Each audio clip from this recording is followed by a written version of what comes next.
हम संस्कृत के विद्वान, जैसे कहा जाता था कि ये लकीर के फ़कीर हैं, आज हम दो संस्थाओं की ओर से संयुक्त तत्वावधान में वेदों में विज्ञान विषय पर जो सम्मेलन करने जा रहे हैं, उसमें एक ओर जहां भारत के प्रसिद्ध विश्वविद्यालयों के लगभग 10 कुलपति, उसमें से 5-7 ऐसे कुलपति हैं जो वैदिक विश्वविद्यालय और संस्कृत विश्वविद्यालय से संबंधित हैं, वहाँ के विद्वान तथा आधुनिक विश्वविद्यालय के माननीय कुलपति जी के साथ साथ उनके जो प्रोफेसर हैं, उनके जो रिसर्चर हैं, वो सब एकत्रित होकर के आज इस सम्मेलन में भाग ले रहे हैं। लोग पहले कहा करते थे कि वेद, पुराण और ये संस्कृत भाषा केवल कर्मकांड की भाषा है, परंतु ये भ्रांतियाँ हमारे केंद्रीय विश्वविद्यालय के द्वारा इस भ्रांतियों को दूर कर दिया गया है।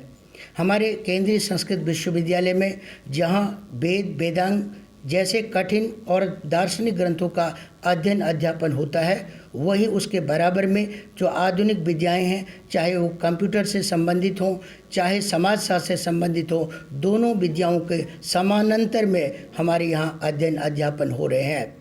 जैसा कि अभी आदरणीय प्रोफेसर BN त्रिपाठी जी, माननीय कुलपति जी ने बताया इसके उद्देश्य को, उसी को ध्यान में रखते हुए हम ये बताने की कोशिश कर रहे हैं कि वास्तविक में विज्ञान तो हमारा वेद ही है, वास्तविक में विज्ञान तो हमारा संस्कृत ग्रंथ है। क्योंकि आप जब विचार करेंगे तो संस्कृत का एक एक शब्द अपने आप में बहुत कुछ कह देता है। मैं एक शब्द की चर्चा करूं, जल। जल में 2 शब्द है।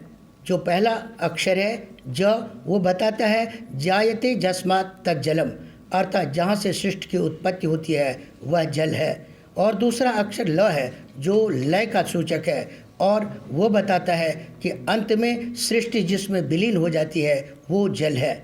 आप सूर्य की चर्चा कर रहे हैं, वैज्ञानिक कह रहे हैं कि सूर्य स्थिर है, पृथ्वी चल है, परंतु हमारा वेद कहता है सूर्य गतिमान है। क्योंकि सूर्य संस्कृत का शब्द है जिसका अर्थ ही है सरतीति सूर्यः, जो सरणशील है उसे हम सूर्य कहते हैं। वेद में हमें मंत्र मिलता है जो इसका स्पष्ट साक्षी और प्रमाण के रूप में है कि सूर्य गतिमान है। नहीं किया और ऐसा लगा कि हम लोग कुछ नहीं कर रहे हैं यहाँ पर। तो उस वेद को जिसमें इतना विज्ञान है, हमारे जो है भारतीय संस्कृत हमारे विज्ञान से इतना जुड़ी हुई है, हमारे हर रीति रिवाज में आपको विज्ञान मिलेगा। अगर आप एक भी क्वेश्चन पूछेंगे हमारे धर्मशास्त्रियों से, तो उसमें आप बता देंगे कि इसमें ये विज्ञान है, ये चीज़ हमने इसलिए कर रहे हैं। तो ये बात हुई कि इसलिए हमने 2000 के बाद 2004 में, 2007 में, 2012 में विश्व वेद विज्ञान सम्मेलन किया। तो अब सोचिए कि इतने 20-25 सालों में हम लोग को 4 विश्व विज्ञान सम्मेलन कर पाए। हमारा जो चौथा विश्व वेद विज्ञान सम्मेलन है वो तंजावुर तमिलनाडु में होने वाला है 23 से 25 दिसंबर तक का। फिर इसके बाद हमारे विज्ञान भारती के प्रमुख हैं डॉक्टर सोमदेव भारद्वाज जी, उन्होंने सोचा कि क्यों न हम एक सैटेलाइट के रूप में या कर्टन रेजर के रूप में हर जोन में, उत्तर, दक्षिण, पूर्व, पश्चिम, हर जगह एक हम वेदों पे विज्ञान का सम्मेलन करें।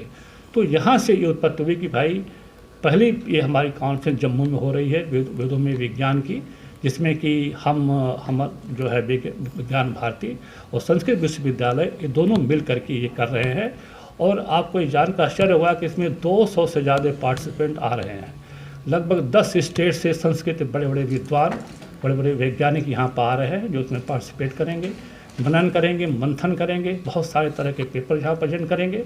और हम एक साथ हम संस्कृत के विद्वान को और वैज्ञानिकों को और हर क्षेत्र के वैज्ञानिक को, साइंस टेक्नोलॉजी के हों, चाहे एग्रीकल्चर के हों, चाहे और भी जितने हमारी स्पेस साइंस हो, तरह तरह के यहाँ के वैज्ञानिक और साथ में संस्कृत के विद्वान, जब दोनों एक साथ बैठेंगे उसको हम इंटीग्रेट करके हम एक उसमें से मंथन करके जो निकालेंगे वो हमारे लिए बहुत ही लाभदायी होगा।